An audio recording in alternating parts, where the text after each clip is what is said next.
semangat Sumpah Pemuda masa sekarang. Soekarno mengatakan, beri aku 1000 orang tua, niscaya akan kucabut Semeru dari akarnya. Beri aku 10 pemuda, niscaya akan kuguncangkan dunia. Maksud dari 10 bukanlah jumlah 10 pemuda melainkan penggambaran betapa dahsyat apa yang bisa dilakukan pemuda dalam melakukan perubahan. Pemuda adalah mereka yang memiliki keinginan kuat, semangat tinggi, cita-cita yang digantungkan di bintang, memiliki semangat yang terus berkobar. Pemuda adalah mereka yang berjuang dengan semangat menggapai nilai-nilai luhur bangsa dan agamanya. Pemuda adalah mereka yang mempunyai cita-cita dan bersungguh-sungguh untuk mewujudkannya. Pemuda adalah mereka yang terus melakukan perubahan, mulai dari perubahan diri, keluarga, masyarakat, bangsa, negara, dan agama. Pemuda merupakan generasi penerus, generasi pengganti dan generasi pembaharu pendahulu mereka. Pemudalah yang akan menjadi tonggak perubahan suatu bangsa. Baik buruknya suatu bangsa dapat dilihat dari pemudanya.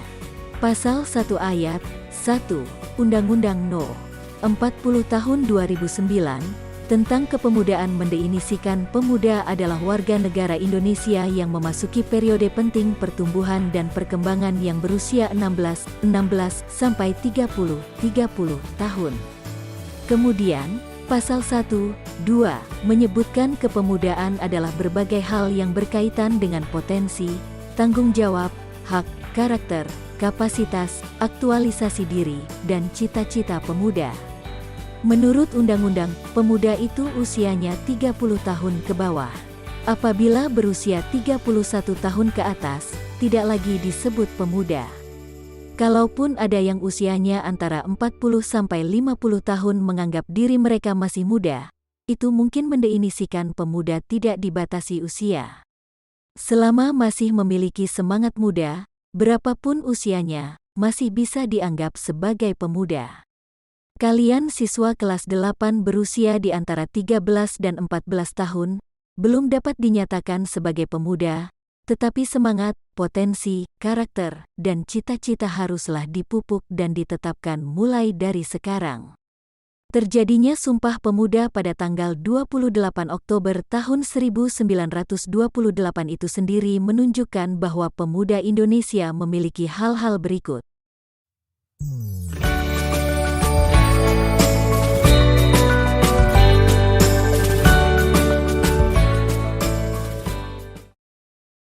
A. Potensi. Pemuda merupakan bagian terpenting dari masyarakat yang memiliki potensi untuk melakukan perubahan karena pemuda memiliki keinginan kuat untuk belajar dan berubah menjadi lebih baik.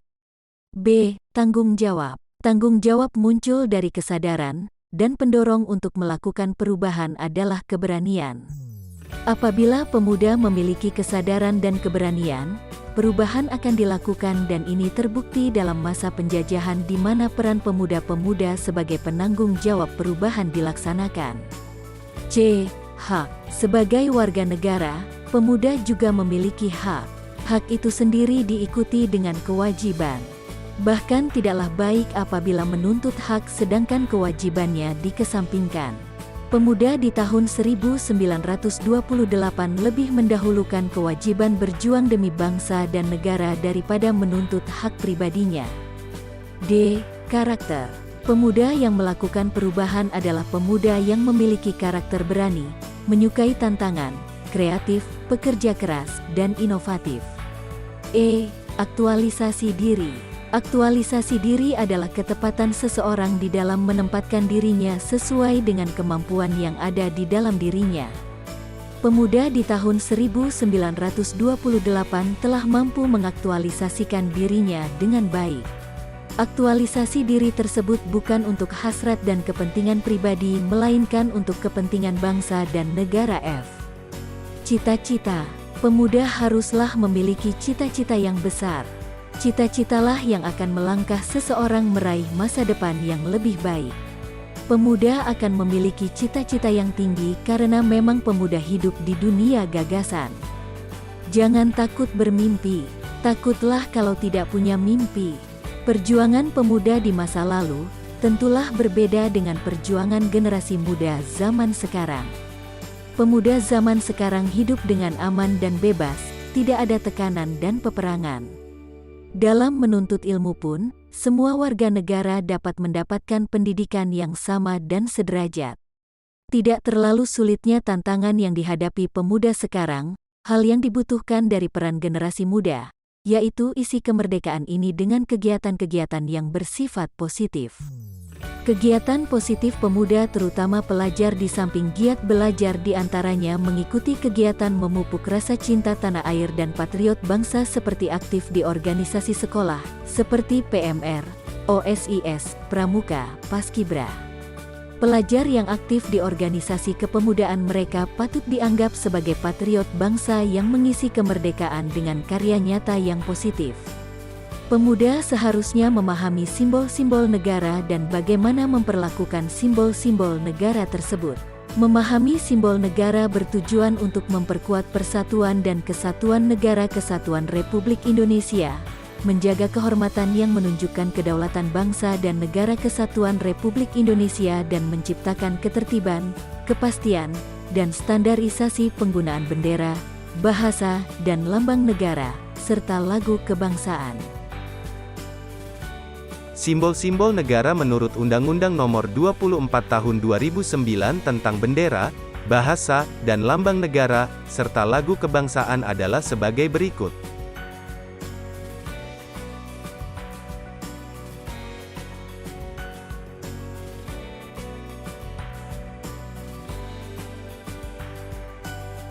Satu, bendera. Bendera Negara Kesatuan Republik Indonesia yang selanjutnya disebut bendera negara adalah Sang Merah Putih. Bendera negara Sang Merah Putih berbentuk 4 persegi panjang dengan ukuran lebar 2/3 dari panjang serta bagian atas berwarna merah dan bagian bawah berwarna putih yang kedua bagiannya berukuran sama. Bendera negara dibuat dari kain yang warnanya tidak luntur. Bendera negara dibuat dengan ketentuan ukuran sebagai berikut.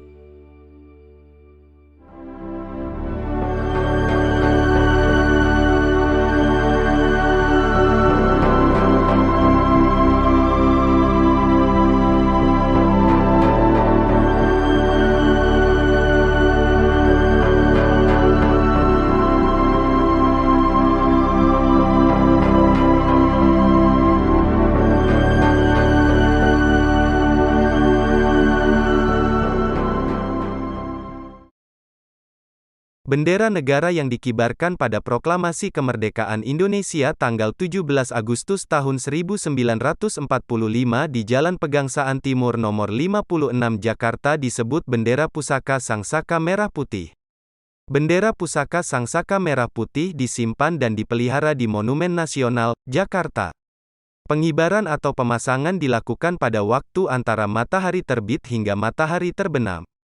Bendera negara wajib dikibarkan pada setiap peringatan Hari Kemerdekaan tanggal 17 Agustus oleh warga negara yang menguasai hak penggunaan rumah, gedung atau kantor, satuan pendidikan, transportasi umum, dan transportasi pribadi di seluruh wilayah negara Kesatuan Republik Indonesia dan di kantor perwakilan Republik Indonesia di luar negeri. Bendera negara dikibarkan pada waktu peringatan hari-hari besar nasional atau peristiwa lain. Bendera negara terutama di instansi pemerintah wajib dikibarkan tiap hari.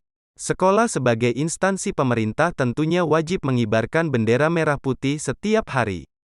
Bendera negara dapat dikibarkan dan/atau dipasang pada a. kendaraan atau mobil dinas, b. pertemuan resmi pemerintah dan/atau organisasi, c. perayaan agama atau adat, d. pertandingan olahraga, e. perayaan atau peristiwa lain.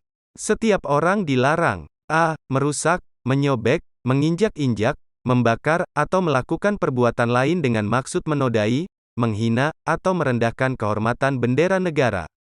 b. memakai bendera negara untuk reklame atau iklan komersial.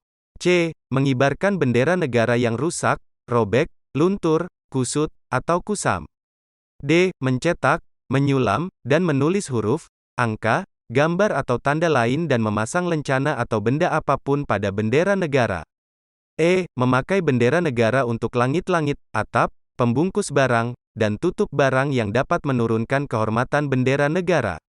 2. Bahasa. Bahasa Indonesia yang dinyatakan sebagai bahasa resmi negara dalam Pasal 36 Undang-Undang Dasar Negara Kesatuan Republik Indonesia tahun 1945 bersumber dari bahasa yang diikrarkan dalam Sumpah Pemuda tanggal 28 Oktober tahun 1928 sebagai bahasa persatuan yang dikembangkan sesuai dengan dinamika peradaban bangsa. Bahasa Indonesia berfungsi sebagai jati diri bangsa, kebanggaan nasional, sarana pemersatu berbagai suku bangsa, serta sarana komunikasi antar daerah dan antar budaya daerah. Bahasa Indonesia berfungsi sebagai bahasa resmi kenegaraan, pengantar pendidikan, komunikasi tingkat nasional, pengembangan kebudayaan nasional, transaksi dan dokumentasi niaga, serta sarana pengembangan dan pemanfaatan ilmu pengetahuan, teknologi, seni, dan bahasa media massa. Bahasa Indonesia wajib digunakan dalam peraturan perundang-undangan, dalam dokumen resmi negara, dalam pidato resmi presiden, wakil presiden, dan pejabat negara yang lain yang disampaikan di dalam atau di luar negeri, dan digunakan sebagai bahasa pengantar dalam pendidikan nasional. 3. Lambang Negara. Lambang Negara Kesatuan Republik Indonesia berbentuk Garuda Pancasila yang kepalanya menoleh lurus ke sebelah kanan. Perisai berupa jantung yang digantung dengan rantai pada leher Garuda, dan semboyan Bhinneka Tunggal Ika ditulis di atas pita yang dicengkeram oleh Garuda. Memiliki paruh, sayap, ekor, dan cakar yang mewujudkan lambang tenaga pembangunan. Garuda memiliki sayap yang masing-masing berbulu 17, ekor berbulu 8, pangkal ekor berbulu 19, dan leher berbulu 45.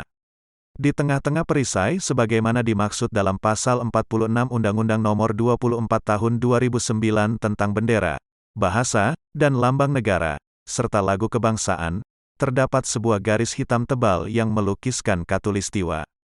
Pada perisai sebagaimana dimaksud dalam Pasal 46, terdapat 5 buah ruang yang mewujudkan dasar Pancasila sebagai berikut. A. Sila pertama dilambangkan dengan cahaya di bagian tengah perisai berbentuk bintang yang bersudut 5. B. Sila kedua dilambangkan dengan tali rantai bermata bulatan dan persegi di bagian kiri bawah perisai. C. Sila ketiga dilambangkan dengan pohon beringin di bagian kiri atas perisai. D. Sila keempat dilambangkan dengan kepala banteng di bagian kanan atas perisai. E. Sila kelima dilambangkan dengan kapas dan padi di bagian kanan atas perisai. Lambang negara menggunakan warna pokok yang terdiri atas A. Warna merah di bagian kanan atas dan kiri bawah perisai. B. Warna putih di bagian kiri atas dan kanan bawah perisai. C. Warna kuning emas untuk seluruh burung Garuda. D. Warna hitam di tengah-tengah perisai yang berbentuk jantung. E. Warna alam untuk seluruh gambar lambang. 4. Lagu Kebangsaan. Lagu Kebangsaan adalah lagu Indonesia Raya yang diciptakan oleh W.G. Rudolf Supratman. Lagu kebangsaan wajib diperdengarkan dan atau dinyanyikan. A. Untuk menghormati presiden dan atau wakil presiden serta bendera negara pada waktu pengibaran atau penurunan bendera negara yang diadakan dalam upacara. B. Dalam acara resmi yang diselenggarakan oleh pemerintah. C. Dalam acara ataupun kompetisi ilmu pengetahuan, teknologi, olahraga internasional dan seni internasional yang diselenggarakan di Indonesia, dan lain sebagainya. Lagu kebangsaan dapat dinyanyikan dengan diiringi alat musik, tanpa diiringi alat musik, ataupun diperdengarkan secara instrumental. Lagu kebangsaan yang diiringi alat musik, dinyanyikan lengkap satu strofi, dengan 1 kali ulangan pada refrein. Untuk lagu kebangsaan, seluruh siswa pada awal kegiatan belajar, diwajibkan untuk menyanyikan lagu Indonesia Raya. Menyanyikan lagu Indonesia Raya di kalangan siswa ditujukan untuk menanamkan nasionalisme sejak dini.